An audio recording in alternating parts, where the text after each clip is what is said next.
In these uncertain economic times, you've got to do whatever you can to save money. One of our biggest expenses can be our cars, especially when unexpected repair bills hit. Not anymore. If you own a vehicle with less than 130,000 miles, is less than 12 years old, has a warranty about to expire, or even no warranty at all, you could stop paying for car repairs. Roadside assistance, towing, and rental coverage are all included. Don't wait for the next repair. Make one free call right now to see if you qualify. If your vehicle is less than 12 years old, has less than 130,000 miles, even if it's out of warranty, paying for car repairs can become a thing of the past. Call us right now and get your car protected before your next repair bill hits. Get protection and no more repair bills. Call 800-696-1030. Again, 800-696-1030. That's 800-696-1030. 800-696-1030.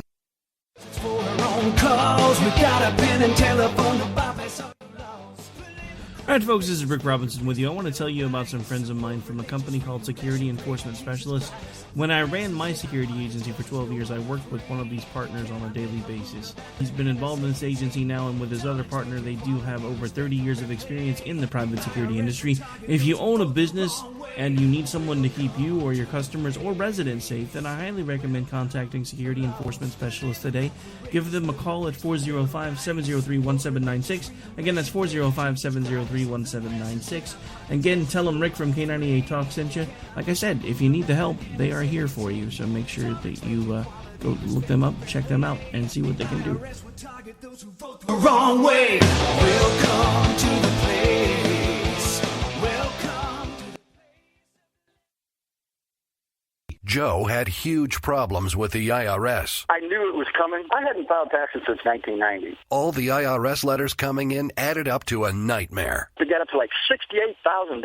My heart started beating fast. It's like, there's no way, man. I mean, I ain't going to be able to do this. Then they stopped his paycheck. So that's when I started making phone calls and found U.S. Tax Shield. U.S. Tax Shield went to work immediately. They just took the bull by the horns. What blew my mind is he called the IRS right then and there. So why is U.S. Tax Shield A+ rated with the Better Business Bureau? Joe knows. They saved me a ridiculous amount of money. If you owe more than $10,000 to the IRS or state, choose the company Joe chose, U.S. Tax Shield. It was the best decision I made. U.S. Tax Shield is the way to go. Life is good. Thank you, Lord. Call 800-471-3287. U.S. Tax Shield. Boo-rah. Yes. 800-471-3287. 800-471-3287. The Internet will never be the same. You're listening to K98Talk.com. Whoa! Good God, y'all. What is it good for? Absolutely. Let's get started again. Zinc Media. Feel the power of knowledge.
Coming to you live from my bunkerized home studio somewhere within the great Granite State of New Hampshire, where the state motto is live free or die. It is not big government or bust.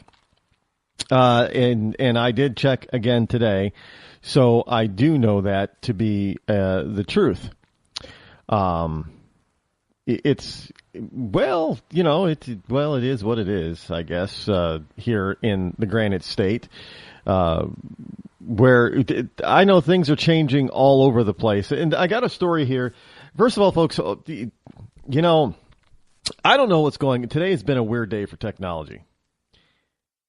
My cell phone has been acting up since this morning. I mean, it was literally turning itself on and off by itself.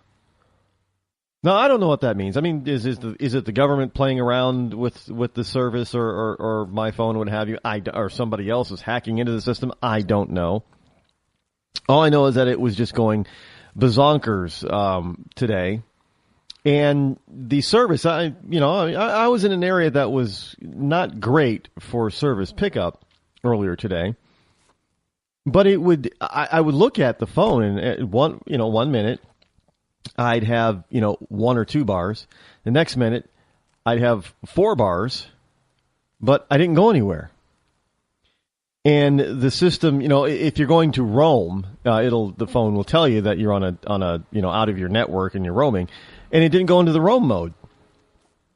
So I don't know what exactly was going on with all of that. Not to mention, I also noticed that the phone was doing all kinds of. Now, people say, well, that's just crazy, Rod. It doesn't do that kind of stuff. And I got to tell you, yeah, it does. It can do some really weird things, and let me tell you exactly what it could do. What it did do, basically, is the battery. The battery itself was the battery life. I mean, it would it'd be at 60% capacity, 60% full, what have you, discharging. And then literally within a 60-second period, it went from 60% to 15%. Now, and then the phone would shut off, and it turns back on, and I'm at 5%. So then I turn off the phone, I take out the battery, put it back in, turn the phone back on, and it's at 50%. Now, you explain that kind of stuff to me. I have my cell phone is possessed today. I have no idea, but I have noticed that it has been going a little bit crazy lately with the battery life. It seems to be draining. It's kind of interesting because it could go, all day long from being full at 100% down to 15%. And all of a sudden it gets to 15%. It can go hours and hours and hours and hours. 12-hour day. 12 hours from 100% to 15%. And then in 10 minutes, less than 10 minutes, it goes from 15 to 5 to no power, and it's off. Unless I charge it. Now, I don't know what that means or what that says or why. So, if you know what that is or why, then I would love for somebody to tell me, really. Because I don't understand how that does that. I really don't understand how. I'm not as I've said before many times before. I am not a technophile, so I don't understand oftentimes how all this stuff works when it comes to doing or dealing with technology like this, because I don't know it. And I choose not to know it. And, you don't have to. I would like to think that you shouldn't have to be a professional technophile in order to understand what's going on with your own technology. I really don't. Now, and I get home, to the computers, and, I do some updates. I press update, and it tells me the update is good, and then I do something else, and I go back to the place I was before to see the updates and add to it, and notice the update didn't take. Well, wait a minute. It just told me that the update was successful. So where's the update? I don't know. So, and I bring this up because, Hillary's out there talking about her server So I can kind of understand maybe if she's a newbie at how all this computer stuff works, because all this technology stuff works. Because look, I'm not so much a newbie when it comes to technology. I do know a little bit about this stuff. I mean, I'm far from being an expert on it, but I'm not a novice. I mean, I do know. I like to kid people saying I don't know much about this stuff. I do happen to know a little bit. I can work my way around, and I know how to. And I've actually forgotten a lot of stuff that I have been taught over the years. But as I sometimes have to do and fiddle through the computers and stuff like that, I solely remember how to do certain things with the computer. Well, in order to remember those things, you had to be taught. So I'm not exactly a novice. I mean, I don't do this stuff every day, so it's not second hat, it's not old hat, what have you. But I do know a little bit about it. And I do know that when you are a novice, if you don't understand or know something, then you must rely on those who do know. And you cannot possibly tell me that as a Secretary of State, if Hillary Clinton was a novice in all things computer and server and email and all that kind of, and government security and all that kind of stuff, that she didn't ask somebody. I mean, that's just, you can't be the Secretary of State. That is probably, outside of the presidency, that is one of the most important cabinet positions. I mean, you're dealing with secrets. You're dealing with, our allies on a daily basis. You're dealing with trying to negotiate with our enemies or other neutral parties or even our allies. So it's very important that you know how you're dealing with all these people and what you're dealing with and your communications and all your cables and your postings and your letters and that type of thing. You got to be able to know how all that stuff works, at least on a basic level. And you have to be able to understand, well, how do you handle sensitive or classified material? So all of that stuff, as Secretary of State, she cannot get away from and claim, well, I don't know. She can't. That's not an excuse. That's a very poor excuse, actually. It means that, you are in some deep, you've done some, you're an idiot. And you shouldn't be, you're in over your head and you shouldn't be in that particular position. And people are, well, I got some stuff here for that. On Hillary. We'll go into all of that stuff a little bit later. And we'll talk about, like I said, I'm not letting go of this Hillary stuff. This woman should not even have the opportunity to get within 1,000 miles of the Oval Office. Now, what does that mean in electoral terms? Well, it means that she shouldn't even get the Democratic nomination. It means that she should be forced to drop out of the race. Now, I know there are a lot of people that are saying that just isn't going to happen for various reasons, and, one of those reasons is because of the Clinton Foundation. They've taken a lot of money from people, from some governments and people that may have, let's just say, nefarious motivations. That the Clintons are stuck in doing what they have to continue to try to do, so that unless she gets indicted or something or gets put on trial, she's not going to be able to drop out. Now, that's some of the conspiracy theories out there. And, I have espoused certain things like that, saying that she owes too many people, and in order to pay them back because they've taken all this money, maybe she does have to continue to run. But it doesn't look like she's actually, in a lot of cases, it doesn't look like her heart is in it, like she's actually trying to win it. I don't know. One can never know with the Clintons. But we will get into talking about some information about Hillary and some questions that were asked of her today about the server as well as a bunch of other stuff that's out there. Got a lot to cover today. I don't, as normal, I don't think I'm going to get to all of it. But it is, by the way, it is a hump day. Wednesday, August the 19th in the year of our Lord, 2015. And if you wish to call the show this evening and discuss anything that, we're talking about tonight, the toll-free number is 603-835-3224. Again, that's 603-835-3224.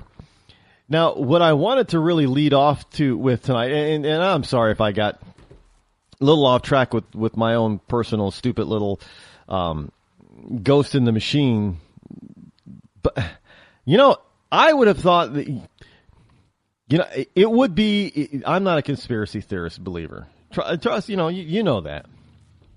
But I got to tell you, it was some funky what going on with my phone today, my cell phone. Now, if I had another electronic device with me, such as maybe, I don't know, my iPad, and it was going hooey, then I'd say somebody's targeting me.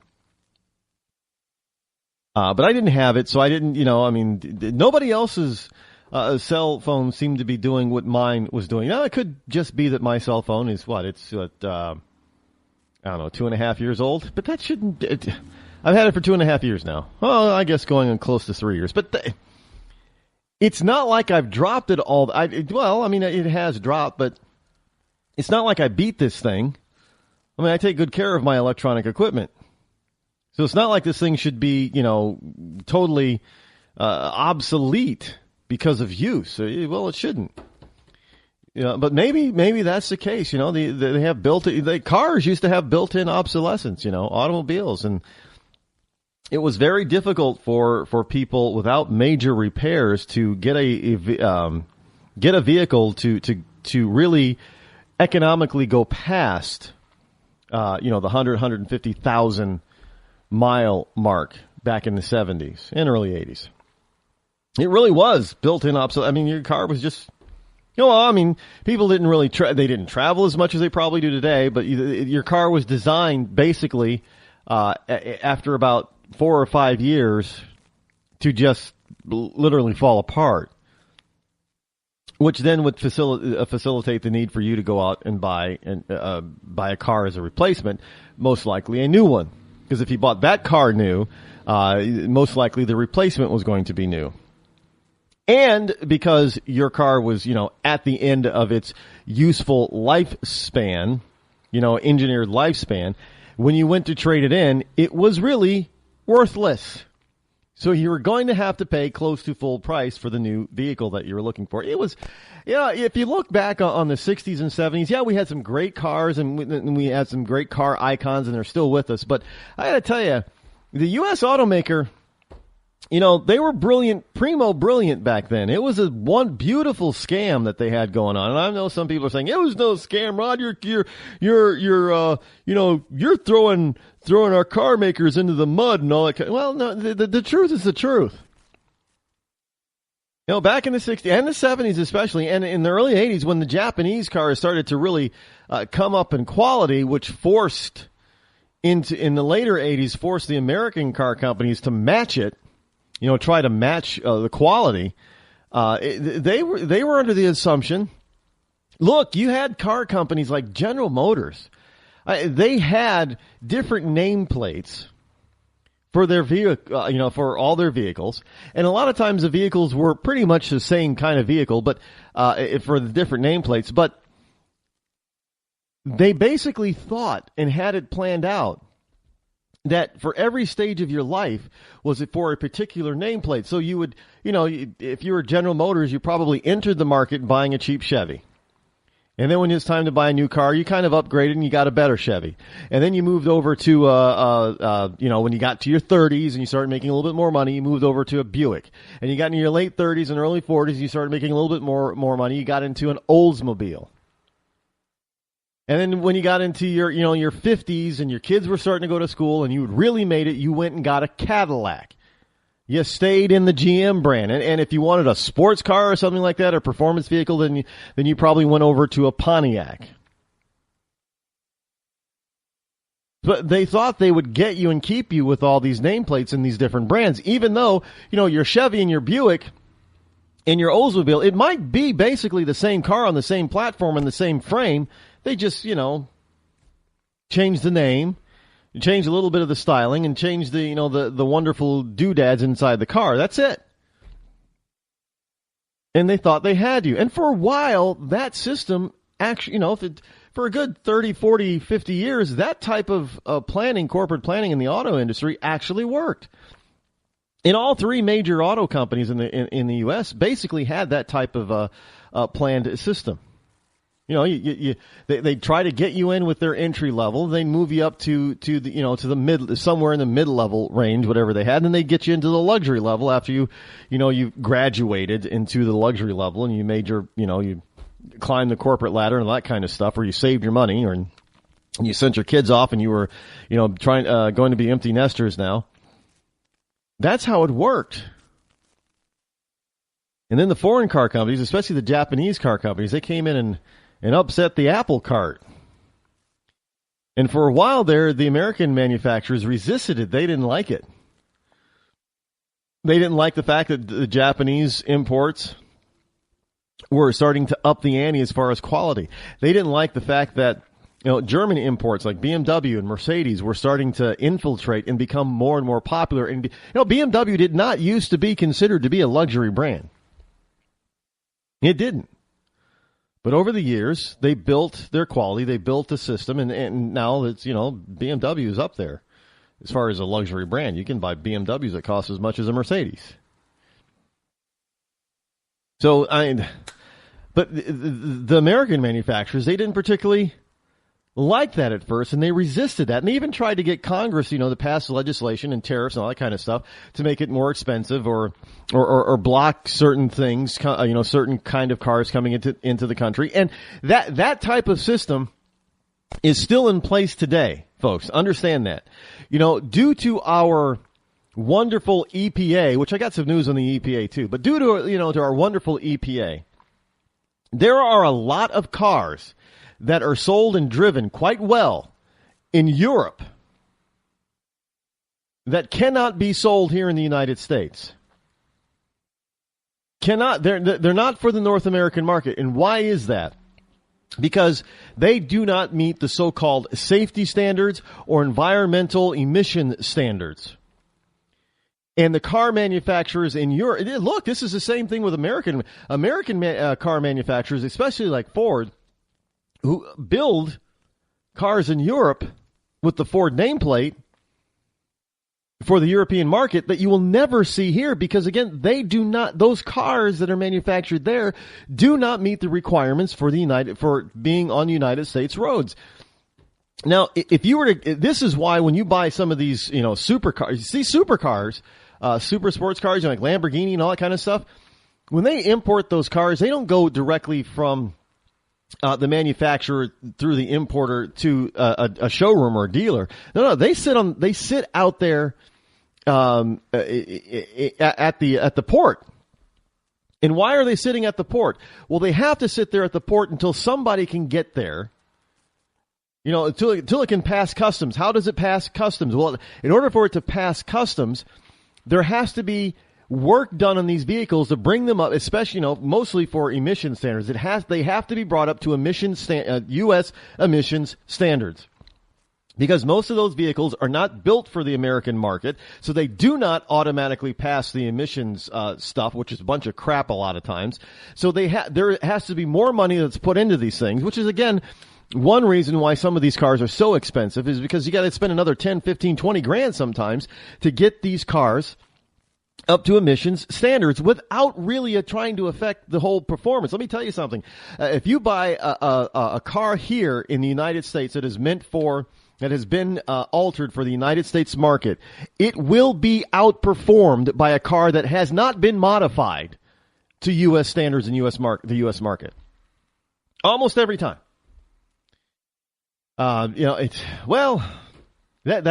that's because of, our government.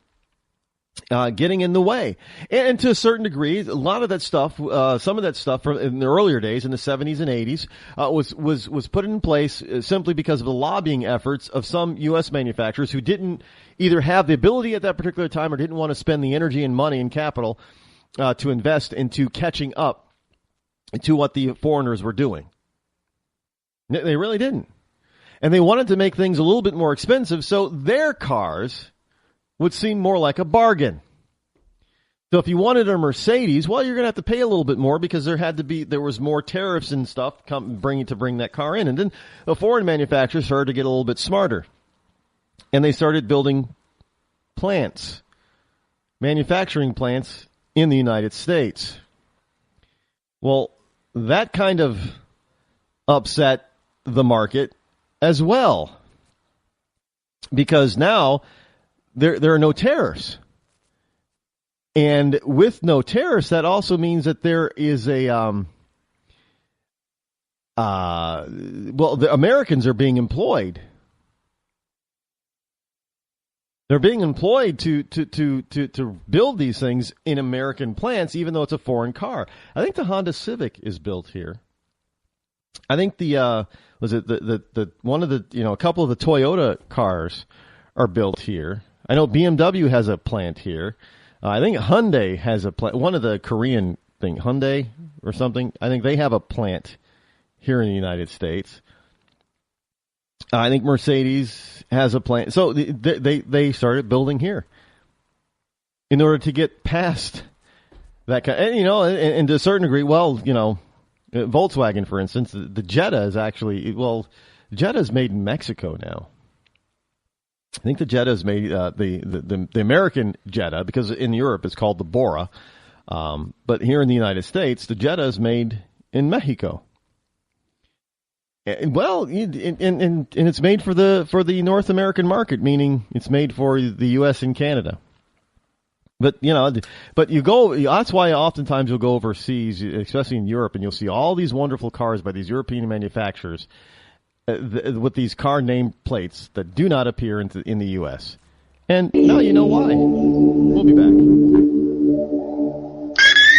When our water heater broke down last month, it was a nightmare. It took 5 hours for the plumber to show up, and he charged us a couple of $100 just to come out. Then it cost another $1,800 to put in the new water heater. By the time it was all said and done, I felt like I'd been taken. But what else could I do? The smartest thing you can do is get a home warranty from American Residential Warranty. Their home warranties pay to repair or replace all your major appliances when they break, and they will break, and at the worst possible time. Call American Residential Warranty right now for free information on home warranties starting at just pennies a day. Don't wait for your refrigerator to stop running or your ceiling fans to stop turning. Call American Residential Warranty right now. Ask how you can save up to 50% on washer and dryer coverage. Just call 1-800-616-8010. That's 1-800-616-8010. Again, 1-800-616-8010. Call now. Did you ever look at the stains in your coffee cup and then realize that's exactly what happens to your teeth? Power Swabs is the 5-minute solution to get your teeth white without visiting the dentist. This is Ben Gordon with Power Swabs, and if your teeth are stained from coffee, tea, or smoking, all it takes is 5 minutes with Power Swabs. In 5 minutes, you'll see an average of 2 shades whiter teeth, and in 7 days, 6 shades. It's clinically proven to whiten natural teeth as well as caps and veneers. The secret is a tooth detergent that was developed by Dr. Martin Ginniger that lifts stains off of your teeth. Best of all, there's no messy strips or trays that you have to leave in your mouth for an hour. Just swab your teeth for 5 minutes and you're done. To try Power Swabs risk-free, call 1-800-291-5140. That's 1-800-291-5140. I guarantee your bright white smile will have your friends talking about how great you look. Try it risk-free today. 1-800-291-5140. That's 1-800-291-5140.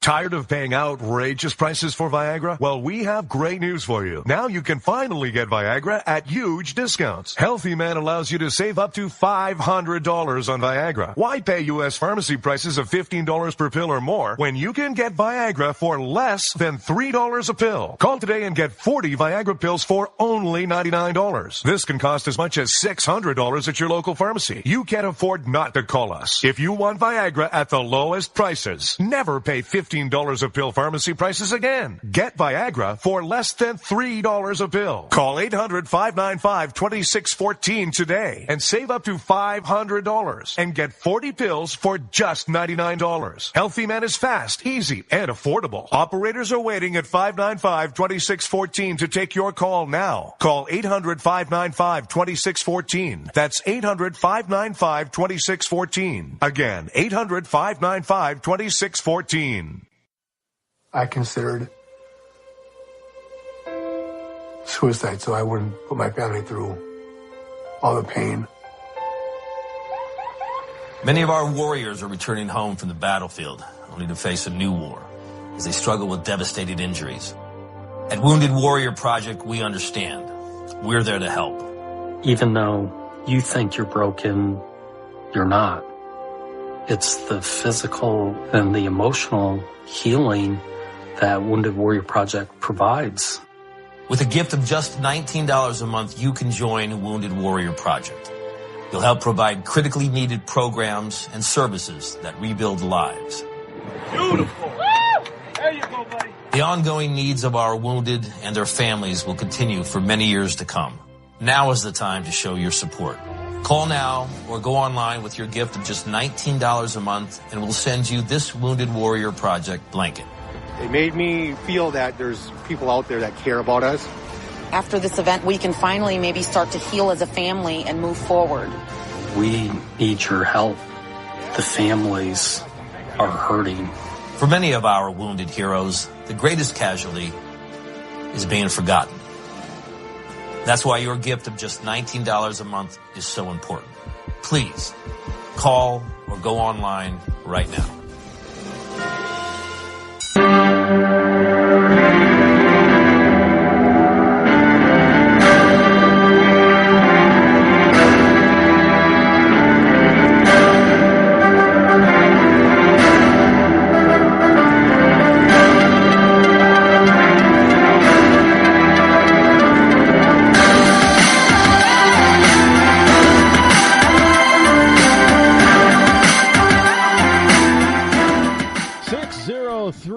$835-3224 is the number to call should you wish to speak to yours truly, your lovable host, Rod, live. Jared Fogle, I know. What else is there to really say about this man? Yeah, you know, I would say that he probably should have stayed fat.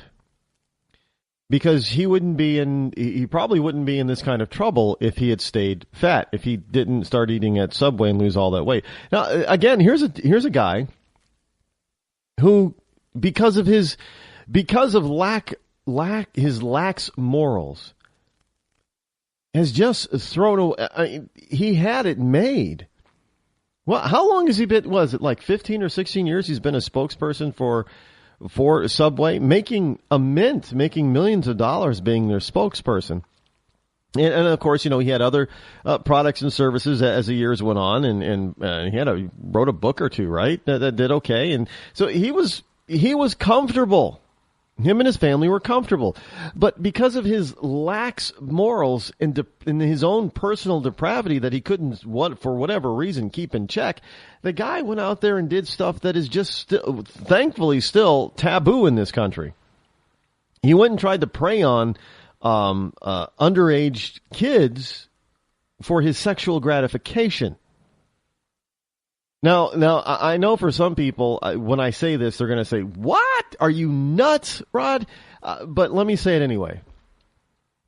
Now, don't get me wrong. What he has pleaded to actually doing and admitting to actually doing is absolutely and completely and fully reprehensible.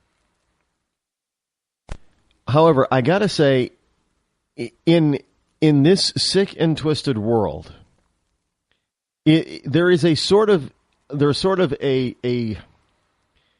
relief point to this story. And that is that Jared Fogle was seeking and actually paying to have sex with underage girls. not boys. I guess, when you're trying to look at a bright spot in anything, that might be the bright spot.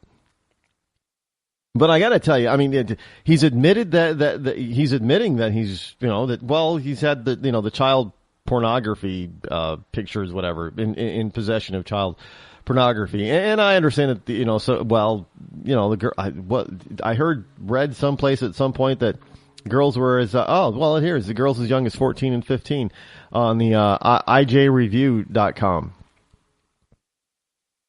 I know that it's kind of disheartening, and to a certain degree, it just shows how depraved and sick our society worldwide, as well as the U.S. society, is getting when we look at it and say, well, but at least he was having sex with girls, not boys.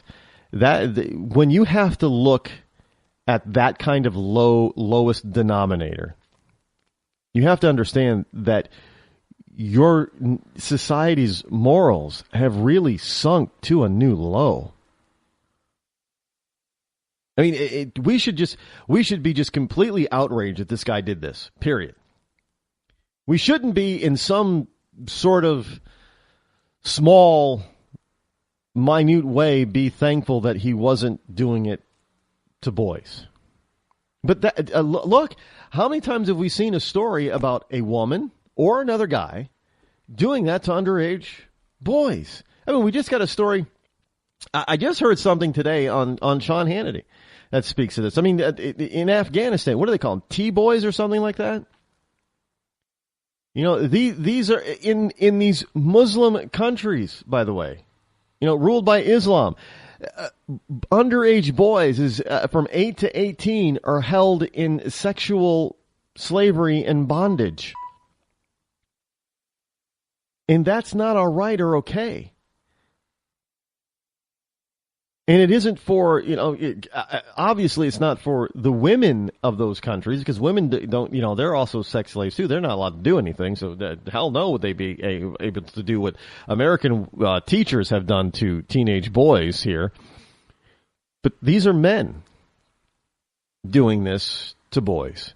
So, which is why sometimes you get some people that say, well, at least he was having sex with girls and not little boys. And that's when when you have to step back and say, wow, how sick and depraved has this world become? Really? And we're supposed to believe on the left, well, there's no black and white, there's no right and wrong. It's all a bunch of gray. It depends on, where you're coming from and what's best for you. Well, no, because I get tired of hearing that. Well, for me, and I hate the way people always say it. Well, to me, this is how this goes. No, it has nothing to do with you. So stop saying for me and to me, because it has nothing to do with you. It has everything to do with society as a whole. Now, I'm sure that, Jared could say, well, for me, I get turned on by 16-year-old girls. Well, no. It has nothing to do with you. Society has decided, rightfully so, that is wrong and you're not going to do it, and you're sick and depraved if you even think about it. There is no personal justification behind that. Plain and simple. Look, I guess the plea deal is he's going to get off with 5 to 12 years possibly or something. Look, he should get 50 years to life, period, as far as I'm concerned. 50 to life. I also understand that in the articles that his wife, once he pleaded guilty, his wife immediately filed for divorce. Good for her. Once he admitted it, it was done. I know some people saying, well, he had to do it in order to avoid a longer sentence. Well, you don't cop to such a serious charge if you were not guilty. The man was guilty. And he had everything. I mean, I don't, I don't know what you might consider to be a beautiful woman, but his wife wasn't a dog. He had a beautiful home. He had a great business system going there that made his life very comfortable for him and his family, and he blew it. He had it all, and he blew it. For what?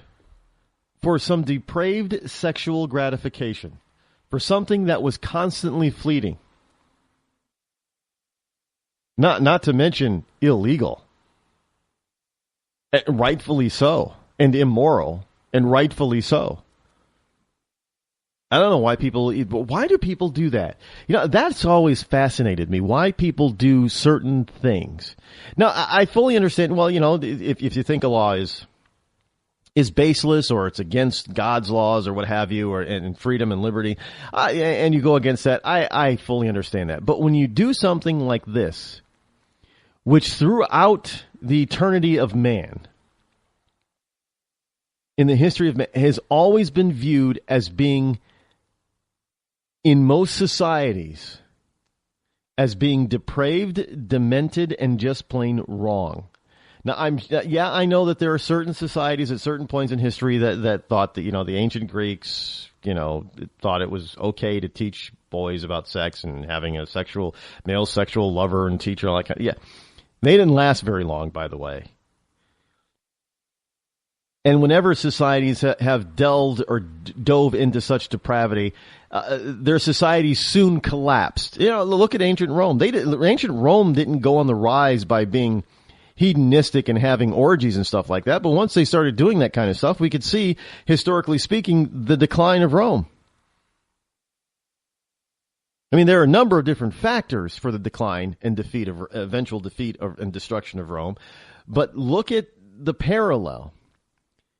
As their depravity rose, their empire and society declined.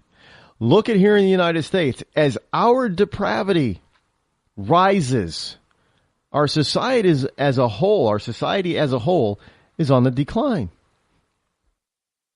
So you have to ask, is there a correlation there? The ancient Greeks didn't start out by being, pedophiles. But as that sort of type of system rose, well, the Greeks found themselves, many of the ancient Greek city-states found themselves in desperation and eventually being destroyed. Is there a correlation with that?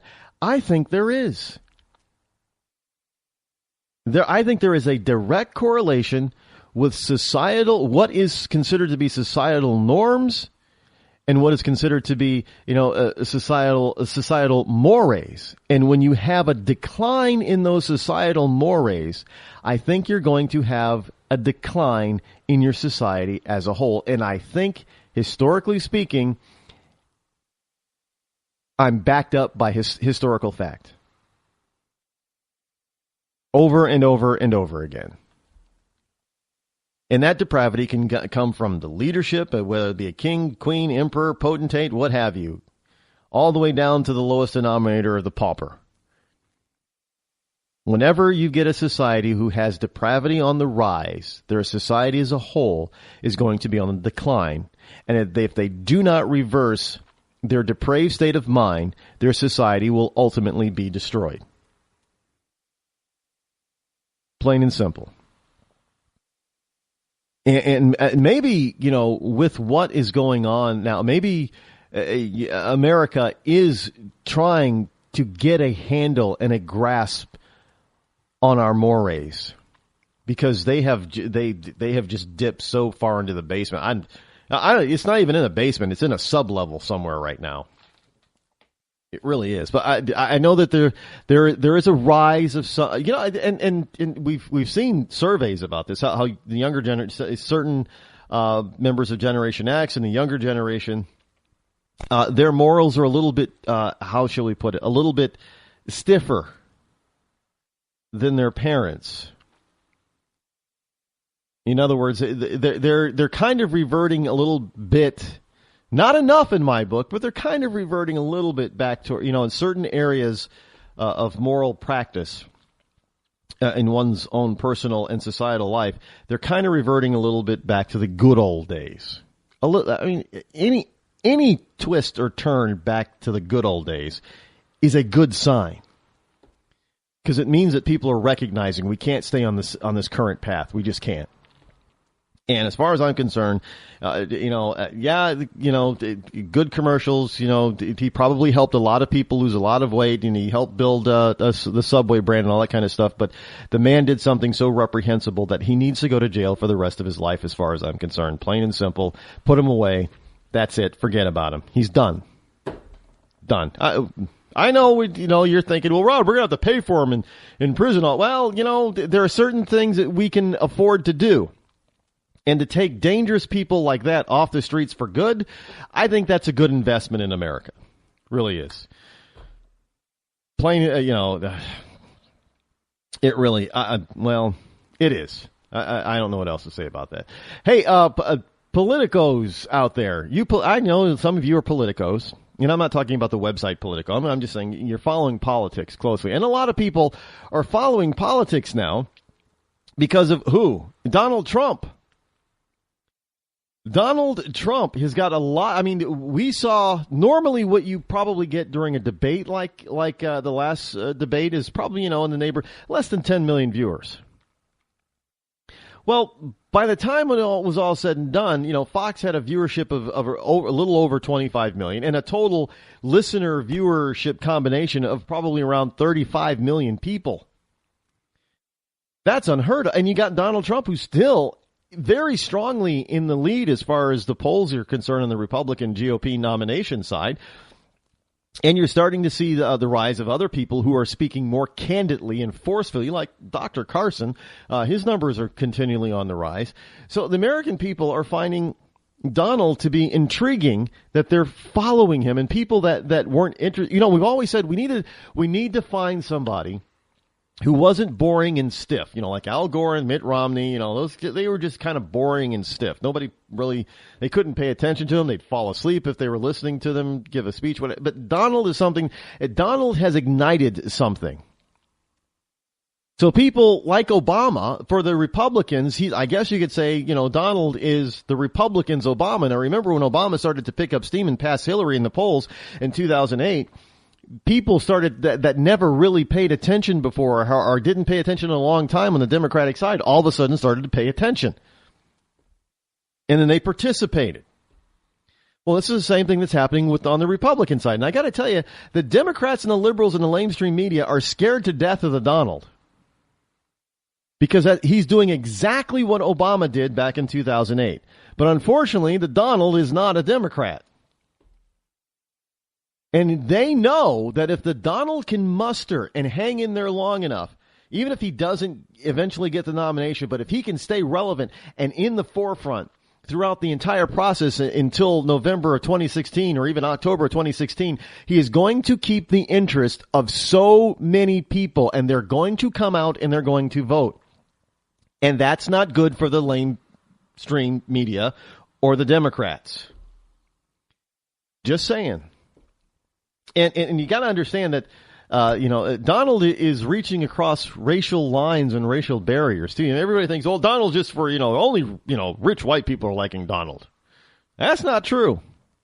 Have you heard of the, of the girls for Donald? I think that's what they're called. The girls for the women or something like that. Anyway, they're kind of a YouTube sensation right now. They're two black women. Two black women that sing the praises of Donald Trump. And actually, there's something, I'm going to do something right now that I don't normally do. I don't do a lot of. I'm going to play a clip from one of their videos on YouTube. And I will post this on my website, rodeccles.net, so you'll be able to see it a little bit later. You'll be able to see the video and put faces to these voices. Listen to this. This is now. Remember, now of course, when you hear them, you'll probably hear the urban or black accent, I guess, but in their tonality. And let me tell you, they're black women.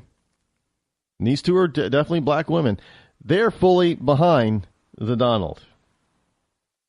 Hey, y'all. Okay, so now first let me just thank everybody for all of the gifts, the CDs, the books, and the movies that you all sent. Yes. We really do appreciate it. Thank But you. let me tell you why I am tingling today. Tell us Honey, why. Mr. Donald Trump, he was down there in Phoenix, Arizona, talking to Sheriff Joe Aparo about that border. Yes. And I said, you know what? What? That's what leaders do, That's honey. what they And do. then I found out that he started talking to Senator Sessions to put some things in place, policies in baby. place concerning that border. Okay. And I said, you know what? It can't get no better than that. Can't get no and better. then he said, you know what? What? We're going to have to deport these illegals. That's what and he I said, said. you know what? I said, now that's how you lead, baby. That's how you you don't lead. just talk about your budget, but you go ahead on and start being about it. And that's what I like about him. Yeah. Now, see, Donald, one more thing, though. Can you just implement one more thing? Yes. Put this guy in place, this white boy in place that we seen the other night on the Yes. DVD. What is his name? What is his name? Dennis Michael Lynch. Put this guy right here. Let me show him. Put him on that border and let him be border patrol. Let him be the one, but border patrolling that whole border, honey. Yes, China, nothing ain't never been finer. This is a guy right here that can take and be out there on that border, honey, and keep us safe from anybody coming in. He can stop them from coming in. And you know what? This is going to be so great for Americans. Now, Americans that live on that border, honey, they will feel safe. Americans right here in this country, they will feel safe. We won't have to see Americans holding up signs talking about we'll work for food because now there'll be jobs available. Those people that gets out of prison, they will have jobs to go to. Those people that don't have a job, they will have jobs to go to. Those people that's driving down the cost of wages, you know, from the illegal immigrants, that won't be no more. Wages will be up, where the middle class won't be shrinking, but the middle class will start to grow again. Listen, we're not saying that illegal immigrants can't come into our country. We're just saying that you got to come over here legally. That's right. You got to come over here legally instead of illegally if you want to be in our country. And listen, you got to come correct. If you can't come correct, you got to just stay away. And see, it's time for politicians to start taking our needs first. That Constitution said we the people. It's time for you to start looking out for we the people. You can't have these people coming up over here. We don't know who they are. We got to know who these people are. And see, that's why we're looking at Donald Trump. He's the only one that has the nerves enough to go down there and do what he say he gonna do and get it done. He's using a common sense approach to all of this mess that's going on in the country. Now, Donald, honey, you're making us proud. We're looking at you with a good eye, baby. Don't stop what you're doing. America is looking at you. And, honey, we're ready for you to leave. Keep doing what you do, baby. Okay? We love you, and you have a good day. Bye-bye. Bye-bye. I don't know what else to say about that. When I heard that, man, you might want to. You're probably out there cracking up and dying and listening to these two, but they have made certain points, and they were very, flamboyant, if you want to call it. Very urbanesque, if you want to call it that. But, honey, let me tell you, child, they got it on, they hit the nail on the head. And they're right with Donald. See, this is what I'm talking about. These people wouldn't normally be so excited or into politics. But the Donald is out there doing this. He is out there raising the level of discourse. He's even forcing the wonderful, well-rehearsed, well-polished politicians out there, he's now forcing them to start talking about reality. I mean, now they're starting to say some real stuff, and they're starting to hit hard, and they're starting to try to tell the truth, even if we don't want to hear it. And those who keep fostering the old style, polished behavior and rehearsed answers and stay on message type of bullcrap. They're like Jeb Bush. They're sinking in the polls. People are tired of that now. I mean, because you have too many people who are being excited by this whole process this time around, who are jumping into politics and paying attention, and that's always a good thing when you have people who are paying attention before they go out and vote. That's important. Pay attention. Learn about the candidates before you go out and vote, instead of having all these people who are just, going around voting by soundbite and voting because their friend said, "Oh yeah, well, you got to vote for this guy." No. The people are starting to pay attention, and that's what Donald Trump is doing. That's a good thing. You can't look, and he's not just. Well, you just heard those two ladies. They're not suburban white gals. You know, they're probably urbanite black gals, African American gals. And you know, if you look and watch some of their videos, and they have made some points that you cannot deny. You can't deny the truth. Well, I mean, liberals will try. They'll try to obfuscate. They'll try to smear. They'll try to counter with lies, all that kind of stuff, the real truth. But when it comes right down to it, if you keep speaking, because look, we have the old notion that if you tell a lie often enough, people will believe it. That might be true, but if you tell the truth often enough and you tell it loud enough, more people will understand it. And that's more important than believing it, because once they understand it, then you cannot tell them a lie and get away with it. You hear what I'm saying?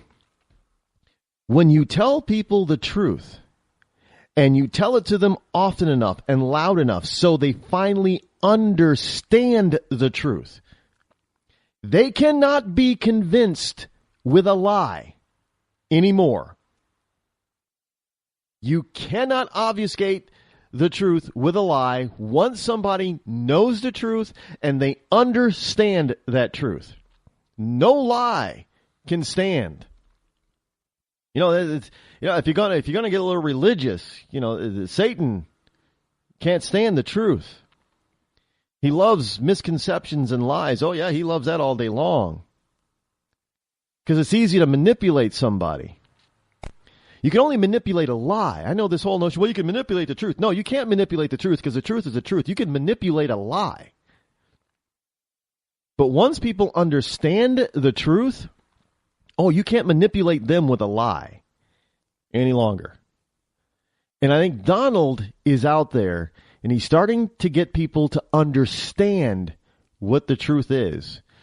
And this is why Hillary's starting to lose support, because they understand that she's a liar, not a truth teller.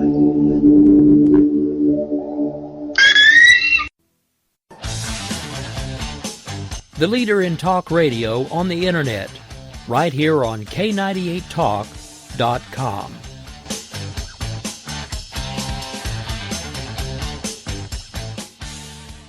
When our water heater broke down last month, it was a nightmare. It took 5 hours for the plumber to show up, and he charged us a couple of $100 just to come out. And then it cost another $1,800 to put in the new water heater. By the time it was all said and done, I felt like I'd been taken. But what else could I do? The smartest thing you can do is get a home warranty from American Residential Warranty. Their home warranties pay to repair or replace all your major appliances when they break, and they will break, and at the worst possible time. Call American Residential Warranty right now for free information on home warranties starting at just pennies a day. Don't wait for your refrigerator to stop running or your ceiling fans to stop turning. Call American Residential Warranty right now. Ask how you can save up to 50% on washer and dryer coverage. Just call 1-800-513-6154. That's 1-800-513-6154. Again, 1-800-513-6154. Call now.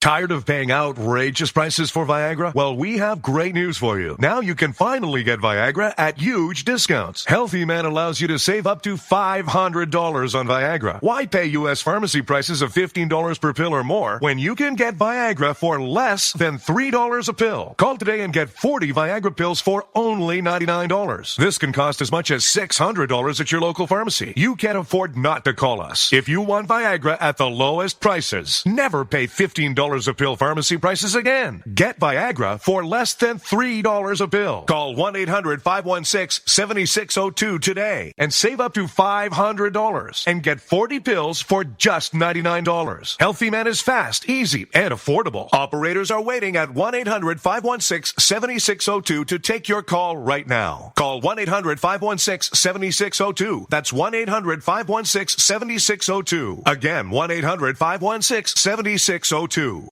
In these uncertain economic times, you've got to do whatever you can to save money. One of our biggest expenses can be our cars, especially when unexpected repair bills hit. Not anymore. If you own a vehicle with less than 130,000 miles, is less than 12 years old, has a warranty about to expire, or even no warranty at all, you could stop paying for car repairs. Roadside assistance, towing, and rental coverage are all included. Don't wait for the next repair. Make one free call right now to see if you qualify. If your vehicle is less than 12 years old, has less than 130,000 miles, even if it's out of warranty, paying for car repairs can become a thing of the past. Call us right now and get your car protected before your next repair bill hits. Get protection and no more repair bills. Call 800-696-1030. Again, 800-696-1030. That's 800-696-1030. 800-696-1030.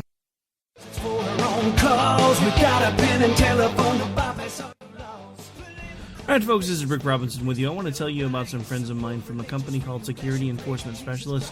When I ran my security agency for 12 years, I worked with one of these partners on a daily basis. He's been involved in this agency now, and with his other partner, they do have over 30 years of experience in the private security industry. If you own a business and you need someone to keep you or your customers or residents safe, then I highly recommend contacting Security Enforcement Specialists today. Give them a call at 405-703-1796. Again, that's 405-703-1796. Again, tell them Rick from K98 Talk sent you. Like I said, if you need the help, they are here for you. So make sure that you go look them up, check them out, and see what they can do. The wrong way. Welcome to the place. Welcome to Joe had huge problems with the IRS. I knew it was coming. I hadn't filed taxes since 1990. All the IRS letters coming in added up to a nightmare. It got up to like $68,000. My heart started beating fast. It's like, there's no way, man. I mean, I ain't going to be able to do this. Then they stopped his paycheck. So that's when I started making phone calls and found U.S. Tax Shield. U.S. Tax Shield went to work immediately. They just took the bull by the horns. What blew my mind is he called the IRS right then and there. So why is U.S. Tax Shield A+ rated with the Better Business Bureau? Joe knows. They saved me a ridiculous amount of money. If you owe more than $10,000 to the IRS or state, choose the company Joe chose, U.S. Tax Shield. It was the best decision I made. U.S. Tax Shield is the way to go. Life is good. Thank you, Lord. Call 800-471-3287. U.S. Tax Shield. Boo-rah. Yes. 800-471-3287. 800-471-3287. The Internet will never be the same. You're listening to K98Talk.com. Good God, y'all. What is it good for? Absolutely. Let's get started again. Zinc Media. Feel the power of knowledge.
The globe.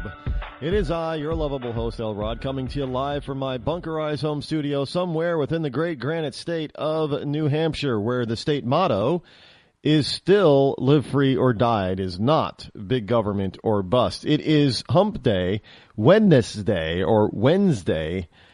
August the 19th in the year of our Lord 2015, halfway through the week as we're sliding down towards the weekend. The number that you can call this evening if you wish to join me live here and speak what's on your mind, whether it be with a white suburban accent or a black urban accent, I don't care. Give me a buzz at 603, toll free, 603-835-3224. Again, that's toll free. In other words, it doesn't cost you a dime except, a little bit of energy, I guess. Well, I guess you got to pay for the food that you eat in order to have the energy to actually punch in the numbers. The punch in 603-835-3224. So it's not completely and absolutely utterly free, but the cost is so low as to, you might as well say it's free. But anyway, welcome back. We're in hour number 2 here on the fastest 2 hours on Internet Talk Radio. And if you were paying attention and you paid attention to the last segment, then you heard those wonderful women talk about Donald Trump. But you understand that those 2 ladies are black. And if you don't believe me, when I put up the link on the Rod Eccles or rodeccles.net, you will be able to go to YouTube and see their video, and you will know by looking at them that they're black. And that you will become to, you'll probably watch a few more of their videos and come to love them. At least like them. Can't say that about Hills, though. Can't say that about Fakery. Can't say that about Hilarious. Yeah, I call. Excuse me. Somebody, it was off the cuff one day, and we're talking briefly about politics, and he happened to ask me, as people often do, what I thought about certain people. And people ask me because I have come to realize, because they think that I am brilliant when it comes to political stuff.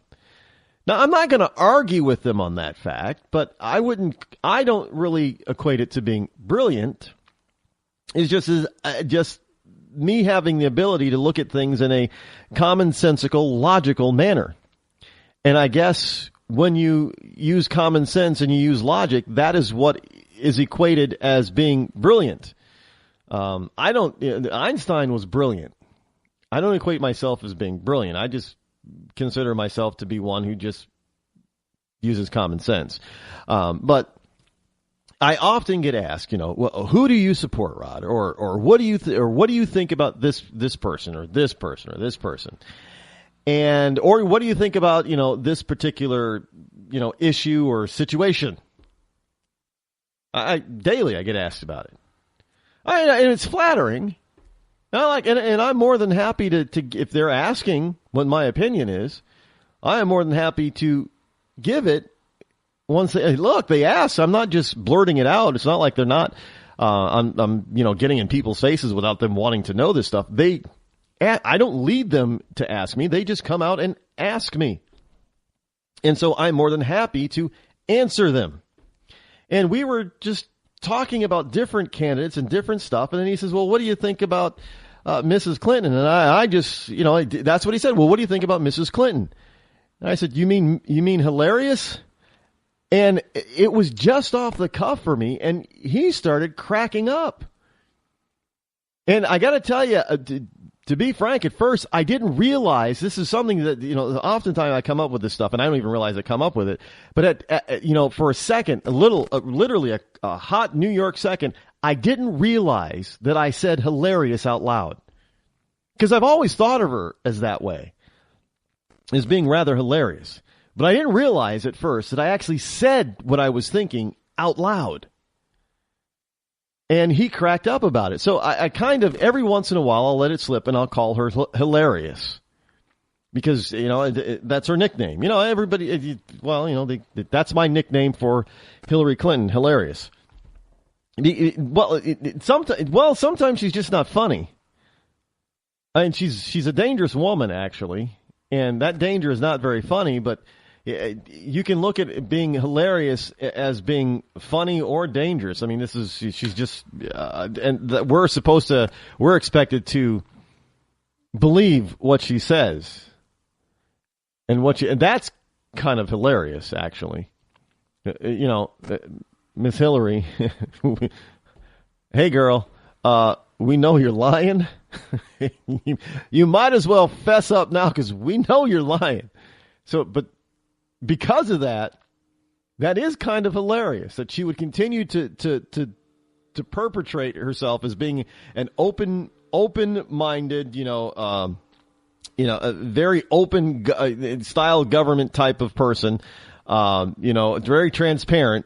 She tries to portray that and tries to tell us that, but we know that it's just the lie is a hilarious lie because the only people who probably believe that would be the most ardent radical leftists in this country. That 5 or 10% that no matter what, you're never going to get them to change whatever they're thinking.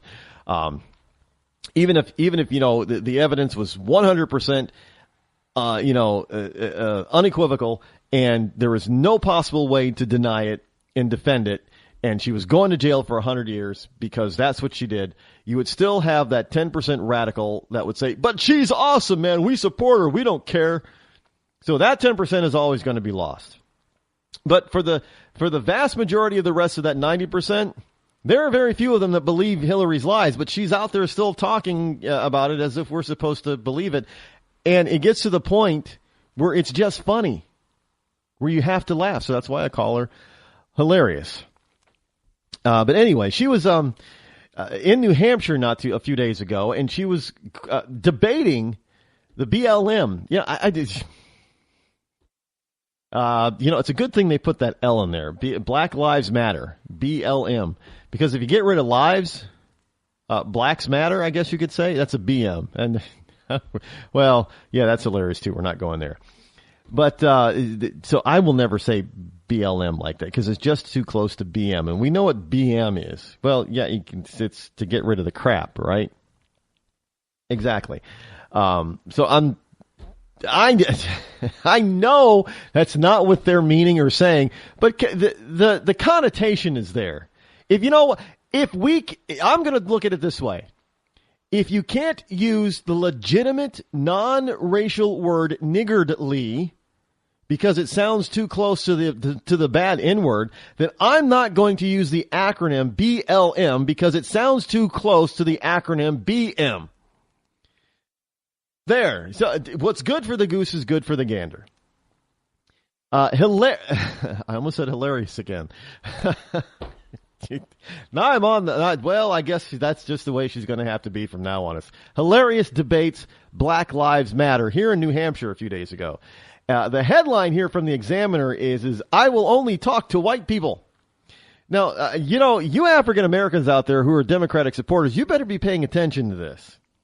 Because this is why I've always said you can't trust the liberals. Because they're the most racist people on the planet. That is the party of racism.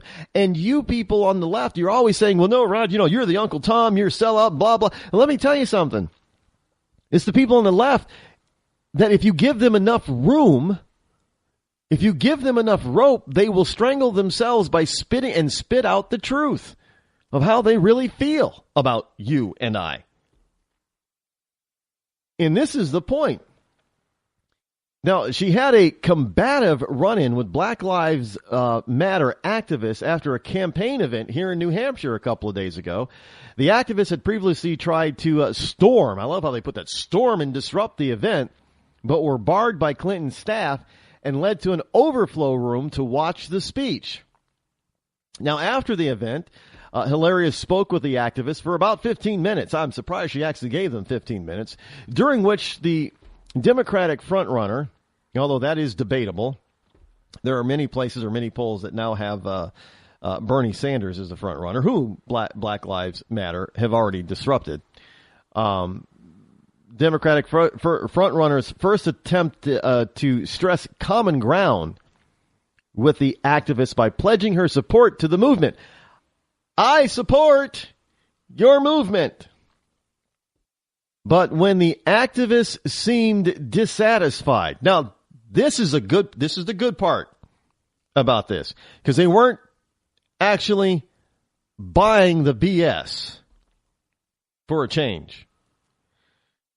So when the activists seemed dissatisfied, the talk became more controversial or confrontational. Well, of course it is, because, Hillary's like every other good liberal leader. Whatever I tell you is what you're going to believe. And how dare you challenge me? Think of it. Anytime you challenge a liberal, what do they always, a liberal in power or in leadership roles, what do they always say? They always seem to get nasty towards you. They get heated towards you. They get angry with you because you dare challenge them. But this is what Black Lives Matter people said. They said, you can get lip service from as many white people you can pack into Yankee Stadium and a million more like it who are going to say, we get it, we get it. We're going to be nicer. The activists went on to say, that's not enough, at least in my book. Now, Clinton went on to explain that she believed that the movement needed clear policy goals in order to get the rest of the country on board. Policy goals? That means laws. Folks, that means laws, rules, and regulations. Stating that it isn't enough to try and change hearts, and instead she wants to focus on changing policy. Again, focusing on changing laws, rules, and regulations that take away our freedom. Now, the Black Lives Matter activists objected. He's saying Clinton was still victim blaming. Oh. Are some liberal blacks getting tired of being victims? And are they getting tired of people blaming the victim? So that Clinton was still victim blaming, as this has always been a white problem of violence against blacks. Now, respectfully, if that's your position, then I will talk only to white people about how we're going to deal with the very real problems. Clinton retorted. Oh, so now Clinton is saying, oh, forget you. If you don't believe and listen to what I'm telling you, then I'm just going to talk to white people about problems. Hilarious. Let me ask you a question. How do you talk to only white people about race relation problems with blacks in this country if you do not include blacks in the conversation? Well, I guarantee you that if a Republican made that statement, it would be plastered and blasted all over mainstream media, and that candidate would be labeled a racist from top to bottom, from coast to coast, from border to border, in all our time zones, and they wouldn't be letting up. So now Hillary's telling Black Lives Matter, well, listen, you little people. If you don't want to get on board with me, then I'll only talk to white people about issues relating to you. I mean, how do you get away with that? How do you get away with telling a black person, well, hey, yeah, we know that there's some problems out there, but you know what? If you don't get on board with us here, then I'm just only going to talk to white people about problems with you. Plain and simple. So you better get on board, Jack. That is just, wow.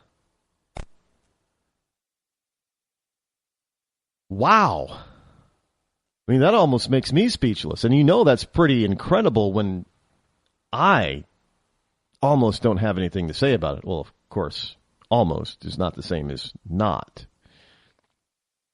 But, hilarious is digging herself deeper. Look, she's going to... Now, don't misunderstand this, folks. I am not here to tell you that because of this interaction with Black Lives Matter, that African Americans en masse are going to, unsupport Hillary Clinton and unsupport Democrat. That is not going to happen this election cycle. Not going to happen. Nuh-uh. So I know some of you are thinking, well, Rod, are you saying the blacks are just going to drop Hillary Clinton and the Democrat? No, not at all. I mean, that would be logically, if we lived in Logicville, that would be the outcome, logical outcome. But unfortunately, we don't live in Logicville. We live in fantasy land, where everybody thinks that, that their feelings are what it's all about. And but I still, she may have said that, but I still feel that she's really more on our side than the Republicans.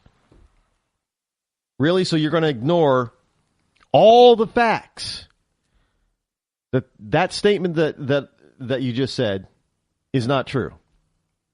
Well, that's fantasy land. And we're living in fantasy land. We're not living in Logicville, at least not yet. So the fantasy is that these people cannot yet bring themselves to admit that because what it is, if they switch party affiliations, you know what it means to them? Let me give you the little secret why it seems to be so slow in quote unquote converting the African American population to conservatism. I'm going to give you the real reason. Now everybody thinks, it's partly due to indoctrination. Yeah, it is. It really is. But as the truth comes out, as more and more of the truth comes out and is being revealed, and blacks start thinking, because they're thinking, hey, you know what? We've had Obama for 6.5, almost 7 years now, and we're no better off. We're actually worse off under Obama than when Bush was in office. But see, the reason why they can't say, well, okay, Obama, we're going to drop you, and Hillary, we're going to drop you, and Bernie and the Democrats, we're going to drop all the Democrats, we're going to go support the people who say and who have proven in the past to help blacks more than the Democrats. The reason why they're not jumping ship is a very personal reason. And this is the reason for a lot of people. It doesn't really mean anything about, it has nothing to do with skin color or ethnic background. This is just the human condition. This is what humans in general are like. Because if they did that, if they went from Democrat to Republican, and I understand that back in the 50s and 60s, blacks, were en masse, they were, 90, 95%, they were Republican. I got it. They 90, 95% voted Republican. I got it. And then, LBJ, Lyndon Baines Johnson, the racist that he was, he put in all this welfare stuff and he started giving out money and cash and houses and everything to blacks, and blacks, okay, yeah, we're going to vote we're going to keep voting for you because you keep giving us candy and goodies and stuff like that. But the reason why it's not because they can't wean themselves off, although some of them can't because they're really, generationally they've been put on welfare and, generation after generation lives off this stuff. But that is part of the problem. But the main issue with them switching party affiliation or switching their support, and which is why they are not going to abandon Hillary just yet, it's going to take a lot more than this, is because of one thing and one thing only, and it is the human condition, not the black condition, the human condition. Because if they did that, it would mean that they were wrong, and they would have to admit it. And human beings as a whole, in general, have a very difficult time in admitting when they were absolutely and totally duped and totally wrong. And they just cannot believe. They cannot believe about themselves that they were duped for so long, that they were in effect stupid for so long, because nobody likes to believe that they were stupid about something very important. Nobody likes to think that they were, for years and years and years and generation after generation they did something that was very stupid. Nobody likes to admit that. It's very difficult for people to admit that. So over the years they've come to believe, well, we can't be that stupid. No, we're not stupid. I mean, we'd be stupid to all of a sudden jump ship and support somebody else, because we've got so much invested in these people. So in order for them to en masse just all of a sudden switch from the Democrats to the Republicans, it would mean that blacks as a whole, the 90% or 85% that vote Democrat, are going to have to admit to themselves and to the rest of the public that they were wrong. And folks, that's not going to happen.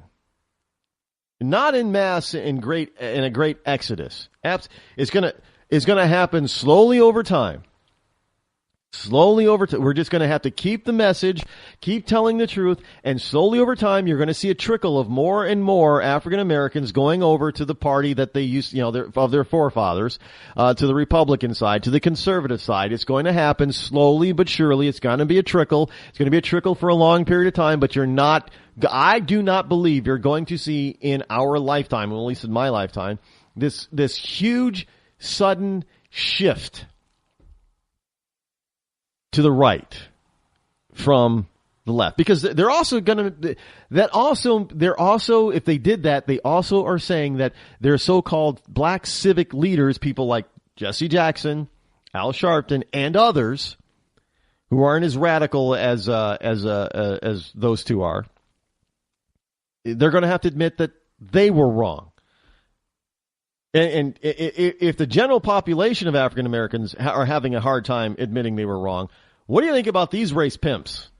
They ain't going to give up anything about them being wrong. Oh, hell no. And they're going to go out there and protect their position as best they can until the day they die.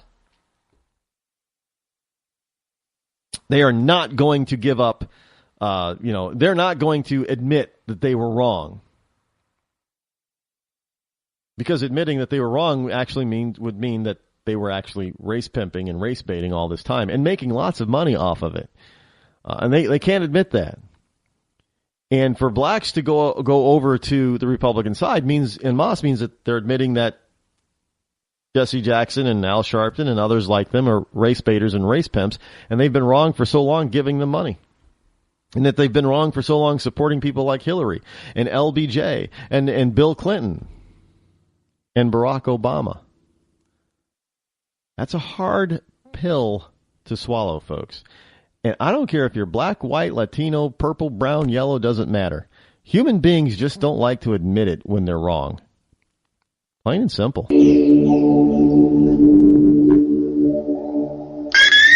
When our water heater broke down last month, it was a nightmare. It took 5 hours for the plumber to show up, and he charged us a couple of $100 just to come out. Then it cost another $1,800 to put in the new water heater. By the time it was all said and done, I felt like I'd been taken. But what else could I do? The smartest thing you can do is get a home warranty from American Residential Warranty. Their home warranties pay to repair or replace all your major appliances when they break, and they will break, and at the worst possible time. Call American Residential Warranty right now for free information on home warranties starting at just pennies a day. Don't wait for your refrigerator to stop running or your ceiling fans to stop turning. Call American Residential Warranty right now. Ask how you can save up to 50% on washer and dryer coverage. Just call 1-800-616-8010. That's 1-800-616-8010. Again, 1-800-616-8010. Call now. Did you ever look at the stains in your coffee cup and then realize that's exactly what happens to your teeth? Power Swabs is the 5-minute solution to get your teeth white without visiting the dentist. This is Ben Gordon with Power Swabs, and if your teeth are stained from coffee, tea, or smoking, all it takes is 5 minutes with Power Swabs. In 5 minutes, you'll see an average of 2 shades whiter teeth, and in 7 days, 6 shades. It's clinically proven to whiten natural teeth as well as caps and veneers. The secret is a tooth detergent that was developed by Dr. Martin Ginniger that lifts stains off of your teeth. Best of all, there's no messy strips or trays that you have to leave in your mouth for an hour. Just swab your teeth for 5 minutes and you're done. To try Power Swabs risk-free, call 1-800-291-5140. That's 1-800-291-5140. I guarantee your bright white smile will have your friends talking about how great you look. Try it risk-free today. 1-800-291-5140. That's 1-800-291-5140. Tired of paying outrageous prices for Viagra? Well, we have great news for you. Now you can finally get Viagra at huge discounts. Healthy Man allows you to save up to $500 on Viagra. Why pay U.S. pharmacy prices of $15 per pill or more when you can get Viagra for less than $3 a pill? Call today and get 40 Viagra pills for only $99. This can cost as much as $600 at your local pharmacy. You can't afford not to call us. If you want Viagra at the lowest prices, never pay $15 $15 a pill pharmacy prices again. Get Viagra for less than $3 a pill. Call 800-595-2614 today and save up to $500 and get 40 pills for just $99. Healthy Man is fast, easy, and affordable. Operators are waiting at 595-2614 to take your call now. Call 800-595-2614. That's 800-595-2614. Again, 800-595-2614. I considered suicide so I wouldn't put my family through all the pain. Many of our warriors are returning home from the battlefield, only to face a new war as they struggle with devastating injuries. At Wounded Warrior Project, we understand. We're there to help. Even though you think you're broken, you're not. It's the physical and the emotional healing that Wounded Warrior Project provides. With a gift of just $19 a month, you can join Wounded Warrior Project. You'll help provide critically needed programs and services that rebuild lives. Beautiful. Woo! There you go, buddy. The ongoing needs of our wounded and their families will continue for many years to come. Now is the time to show your support. Call now or go online with your gift of just $19 a month and we'll send you this Wounded Warrior Project blanket. It made me feel that there's people out there that care about us. After this event, we can finally maybe start to heal as a family and move forward. We need your help. The families are hurting. For many of our wounded heroes, the greatest casualty is being forgotten. That's why your gift of just $19 a month is so important. Please call or go online right now.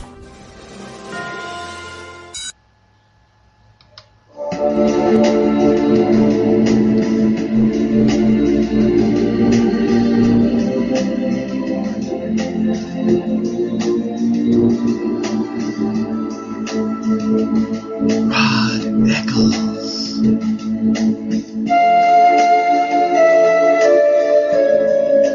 Getting back to hilarious. You can still call in 603-835-3224. Getting back to hilarious. I've well, no, I'm not even going to bother with that part. Well, now that I've said it, I kind of have to say it now, don't I? I have come.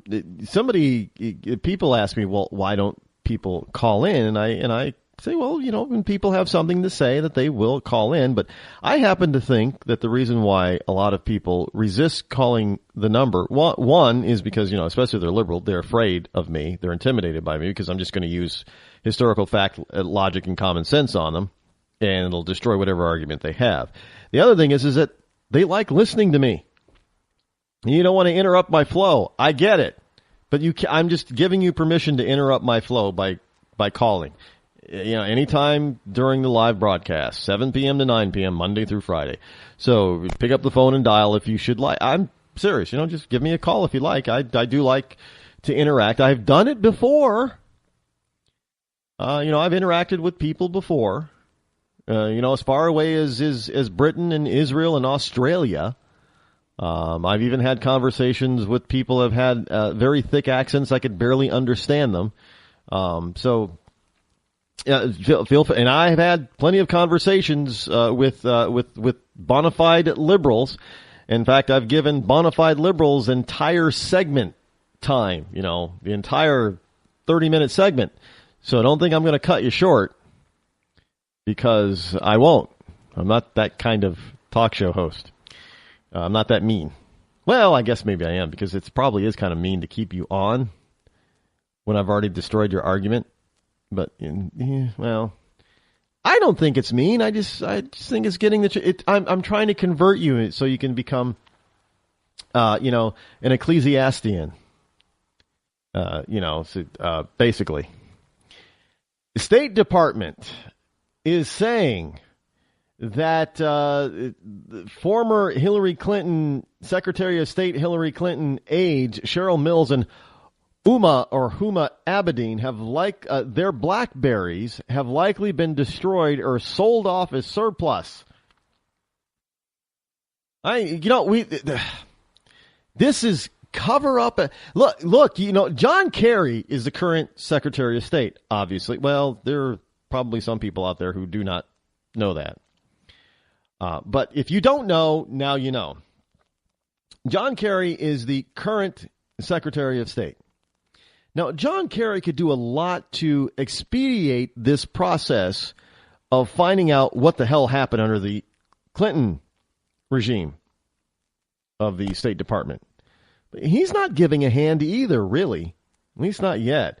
And I'm thinking it's because Obama's saying, no, hold on, John. Yeah, we're going to release this stuff when we're ready. Not when everybody wants it. When it's best for us, that's when we'll release it.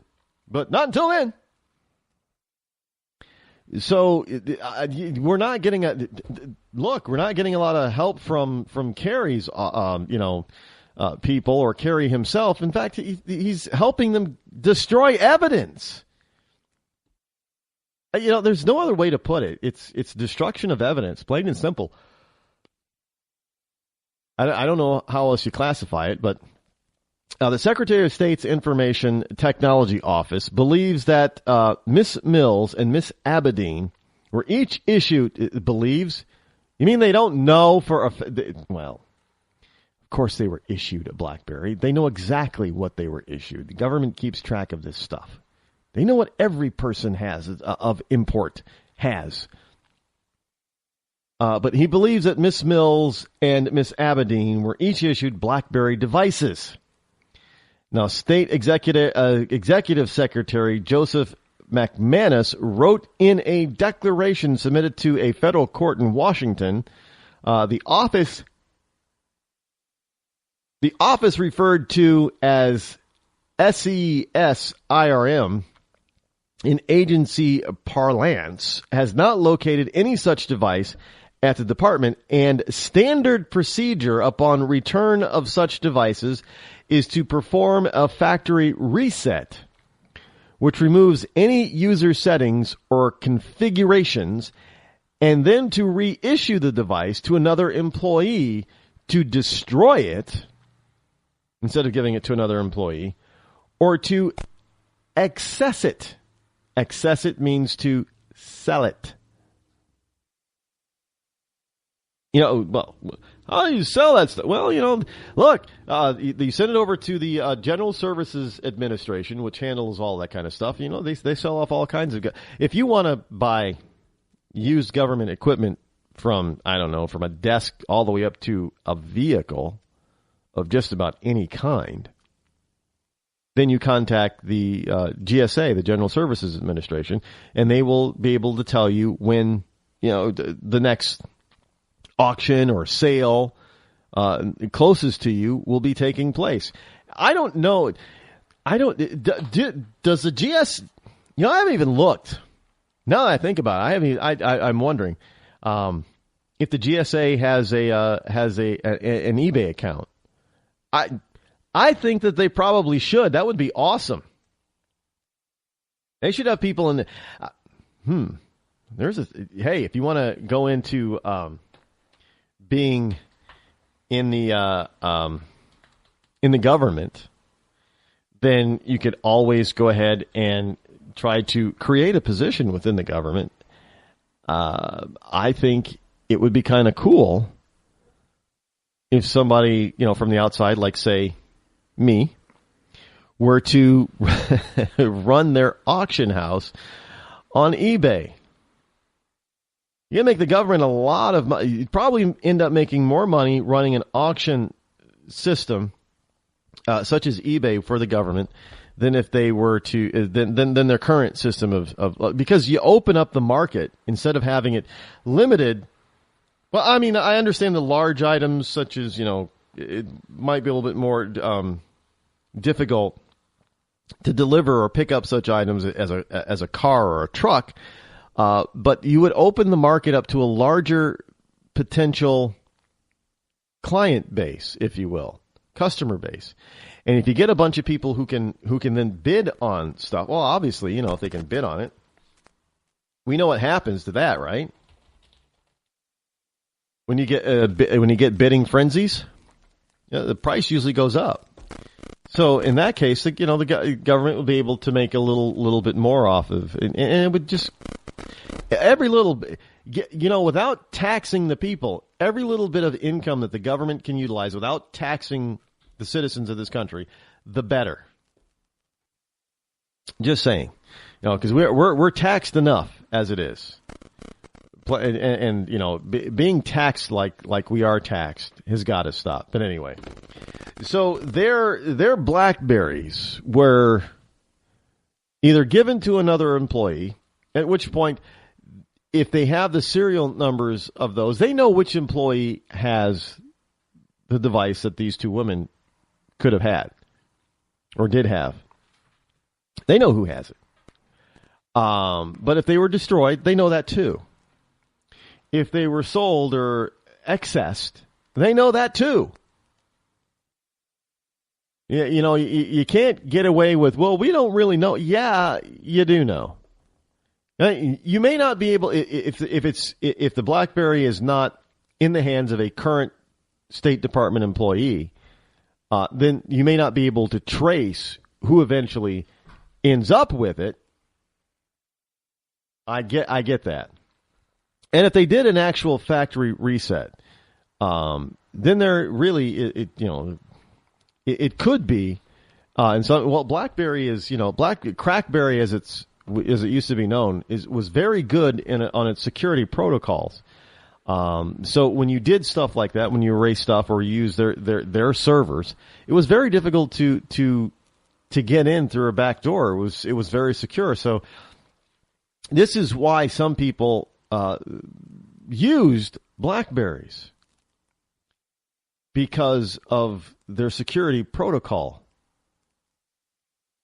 I mean, that's why business also latched on to BlackBerries, because of their security protocol. So if you were going to use a mobile device, you were in business or sensitive government types of positions, you had a Crackberry, and that's the reason why. Unfortunately, BlackBerry didn't keep up with the time. I don't know how they're doing right now. How is, was it Research in Motion, RIM, who are the makers and owners of BlackBerry? At least last I knew they were, because they sat back on their laurels, if you will, and the competition when smartphones came out. And, like the iPhone and then the Samsung Galaxy stuff and all that kind of, BlackBerry just got crushed. And it was very difficult for them to recover, and I don't think they ever really did. They didn't really come out with a compatible smartphone BlackBerry.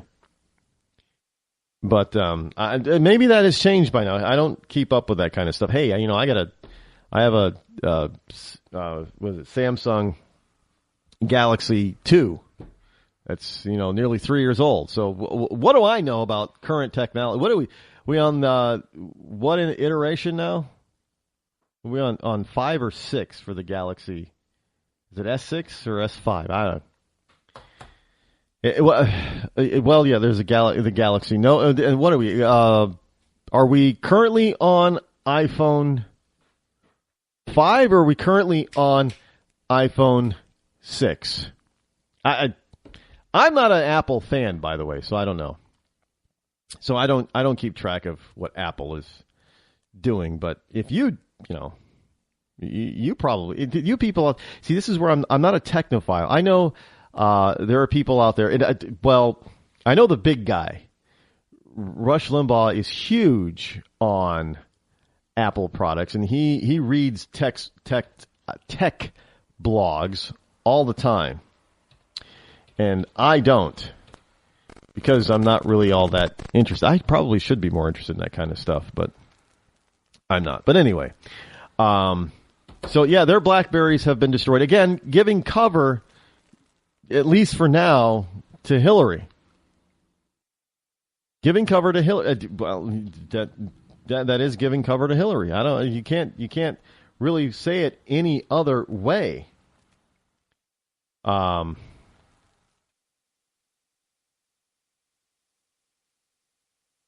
Hillary is, but she's going to get hers. Trust me, she's going to get hers. The Donald is out there still, and he is making some noise. And when I say making some noise, he is actually holding steady in the polls. He's, everybody expected him to drop. But there's something about the polls. I know that I'm running out of time here, not because there was also the whole point of I wanted to cover about Hillary and her pathetic. Well, you know what? I'm going to jump into that. Double entendre here, and the reason is because Hillary did an event, and she did an event in a jumpsuit, and some people are thinking, oh, that might be that might be kind of cool. Or maybe she's foreshadowing the future because she did a recent event where only about 300 people showed up for one versus Bernie Sanders' 20 and 28,000 people. But about 300 people showed up to a gymnasium. But she was in a very fashionable jumpsuit, but the color was rather striking. The color of her jumpsuit was orange. And what's the big, Netflix hit right now? One of them. Yeah, the prison drama, Orange is the New Black. So I'm sure that there are going to be plenty of people out there jumping all over this saying, yeah, see, Hillary's admitting that she's guilty and should be in jail because she's wearing orange. But the reason that I bring this up is because she also actually started to try to, I didn't say she answered, but she took some questions from the press, and there's a particular press member, lamestream member from Fox News that was trying to press Hillary on wiping her server. And if you actually, and I don't have the audio for this, I know some people say that you should play more audio, Rod. You should play more audio. I played you some audio tonight. Well, maybe I'll do more of it in the future. I don't know. I just didn't think I ever really needed to play it, but I guess for some things I may need to.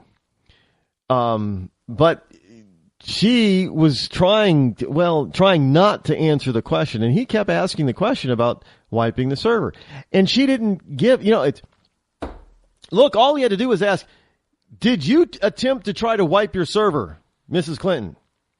Yes or no?" All she would have to say, "Yeah, we wiped it." Yeah, I said we should wipe she could use anything else and say, for security reasons, but that's not what she did. She tried to obfuscate this whole thing, and she came off looking like an angry idiot. Hilarious, actually. I'm listening to this, her interchange or her exchange with this reporter, and he's just asking a simple, and everybody's thinking, we've even got people out there saying, this question was actually kind of disrespectful to Mrs. Clinton. How is asking a question that is highly relevant to her campaign and our government and whether or not she possibly broke the laws of this country, how is that being disrespectful? It's disrespectful of Mrs. Clinton to break our laws, to be non-transparent where she can be transparent, and to not follow the rules and regulations about having her own server and putting classified information, whether or not it was classified at the time, classified information on her personal server, which was eventually stored in a bathroom closet with no protocol security, no encryption, and anybody and everybody could, and probably does get to her emails and read them. And have all that classified information. We're up to 300 last count. Well, it's over 300 emails has classified information on them. Again, even if the emails were not posted as classified at the time, she wrote them, so she should know what information was sensitive and classified and what information was not. But she didn't care. Some people might say, well, she was reckless. No, she wasn't reckless. She just didn't care. She did it on purpose. She knew exactly what to see. This is, some people are saying, well, she's not so smart. No, She's not the most brilliant woman in the world, like some liberals like to think that she is, but she's not dumb. She's not dumb. And neither is her husband. Billy Boy's not dumb either. You want to try to pass him off as Southern Hicks. They're not dumb. I mean, you could call them arrogant and you'd be right on because she didn't think she'd get caught. And if she did get, and if she ever thought, well, if I do get caught, then nobody's going to do anything because I'm Hillary. It's just going to blow over in a week or two and that's it. Now that's what they, trust me, that is what they believe the worst case scenario for all of this was going to be. They were saying, well, hell, if you get caught using this private server, I wouldn't really worry about it too much. It'll blow over in a couple of weeks after it comes out that you used it. All you got to do is just erase everything on it anyway. You'll be fine. And she probably responded, well, Bill, you are right. I believe that I won't get into any serious trouble and it won't affect my campaign to put us back in the White House. Trust me, that is what they thought. Now, you might say that was an ignorant or a stupid thought, but not really. When you have blind arrogance of power and that you believe that you are special and you follow that type of logic, it's not really dumb to think that they could get away, that they believe they can get away with just about anything because they won't get caught doing it. And if they do, it'll be so insignificant that it'll blow over in a week or two. That's, and the way you can't tell me the way she did it. I mean, that's underhanded the way she did it. That's not being stupid. Oh, well, we don't know where the server is. Yeah, she knew where the server was. What she was doing was wiping it. Making sure that the important stuff that was incriminating would be nearly unrecoverable. That's pretty smart. That's not dumb. Leaving it in a location that it was located in is also by design. It's not dumb. Because you say, well, there's nothing important on it anyway. That's why it's in this place where there's no. If they found that, now listen to this, folks. If they found Hillary Clinton, if they got a hold of Hillary Clinton's server at a real server farm or company that does real server maintenance and control of servers, and it was in a secure facility with protocol after protocol and encryption after encryption and all that, then they'd say they would be rightfully saying, well, she knew that there was stuff that on there that shouldn't have been on there. But see, she's following the narrative or putting out the narrative. There was nothing important on a government importance on her server. Hell, after all, she left her server. Her server was being maintained by a mom and pop shop type of operation who kept all their servers that they maintain in a bathroom closet with no security, no protocol, and no encryption. How important, all that information on there couldn't have been important at all then. That is the narrative. Now, folks, that's smart. That's not dumb. What would have been dumb now maybe originally that server was in a real server farm location in a secure spot. But what it would have been dumb is if she let that server be found and picked up at such a location. But because where she let the server be found and picked up, everybody's automatically thinking, especially all her Democratic supporters thinking, well, geez, it was in a closet in the bathroom by a mom and pop shop. It couldn't have been. There's nothing important on there. Because she wouldn't have put sensitive information on such a lax server. Of course not. But folks, you can't get away from your own conscience, and maybe her wearing that orange jumpsuit is her conscience eating away at her just a little bit, just a tad. Anyway, people are still, the media is just flabbergasted by Donald Trump. And they can't understand. Well, Hillary's starting to lose to the Donald in certain polls in certain places.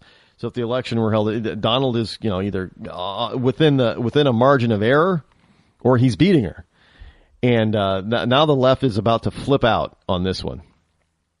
Come on. You're going to see the attacks on Donald Trump increase as time goes on, because now Donald's, in order to win the election, the general election, he's going to have to draw support from more than just Republicans. He's going to have to get them from the independents and from Democrats.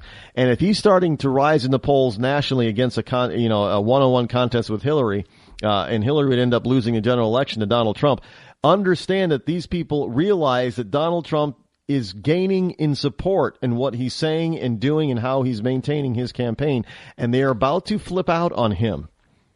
And I have no doubt that the Donald will be ready for their flip out, but it just tells you that they're getting worried.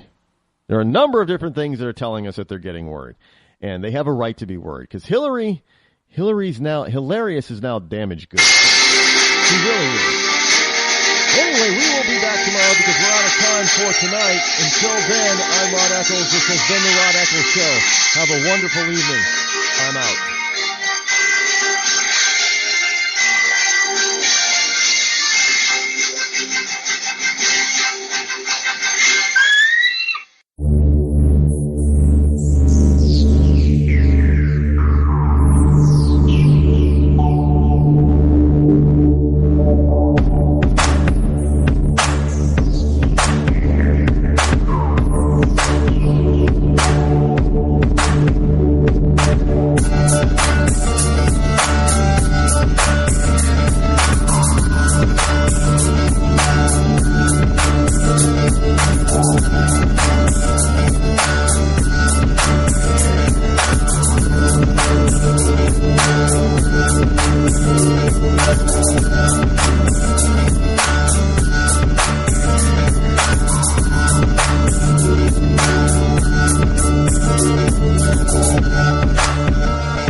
The leader in talk radio on the internet, right here on K98Talk.com.